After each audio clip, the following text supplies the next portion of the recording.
Good morning friends, स्वागत आहे तुमचं अमृतास ब्लॉगमध्ये। तर इथून आपण कलावंतीदुर्ग हा ट्रेक चालू केला। सह्याद्रीच्या निसर्गरम्य वातावरणात निसर्गाचा आनंद घेत पुढे आमची ट्रेकिंग चालू होती। तर समोर दिसतोय तो आहे आपला मेन टार्गेट। जंगलाच्या वाटेने ट्रेकिंग करत आम्ही पुढे आलो आणि परत आम्ही आमची ट्रेकिंग चालू ठेवली।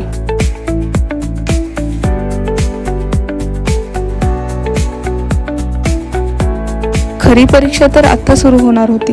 एकमेकांना सांभाळत आम्ही एक एक पाऊल अगदी सांभाळून टाकत आम्ही पुढे चढू लागलो। कोणतीही रिस्क न घेता सांभाळून पुढे पायऱ्या चढत राहिलो। तुम्ही पाहतच असाल, एका बाजूला या अरुंद कातल पायऱ्या आणि दुसऱ्या बाजूला खोल दरी होती। दगडांमध्ये कोरलेल्या या थरारक पायऱ्या सर करून फायनली आम्ही या पॉइंटला पोहोचलो। पुढे आम्ही क्लाइम्बिंग करत हाई टप्पा व्यवस्थितरित्या पार पाडला आणि पोहोचलो थेट शिवाजी महाराजांच्या मूर्तीजवळ, जो की या किल्ल्याचं मुख्य आकर्षण आहे। शिवाजी महाराजांचा आशीर्वाद घेऊन आम्ही खाली येण्यास निघालो। कलावंतीदुर्ग चढण्यापेक्षा उतरणं खूप जास्त कठीण आहे, कारण काळजाचा थरकाप उडवणाऱ्या या उभ्या असणाऱ्या कातल पायऱ्या।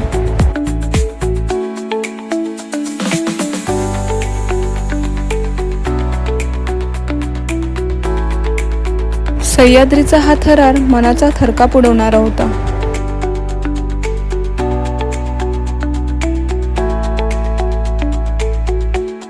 कोणत्याही प्रकारची हलगर्जी न करता आम्ही सर्व सुरक्षितपणे खाली उतरलो।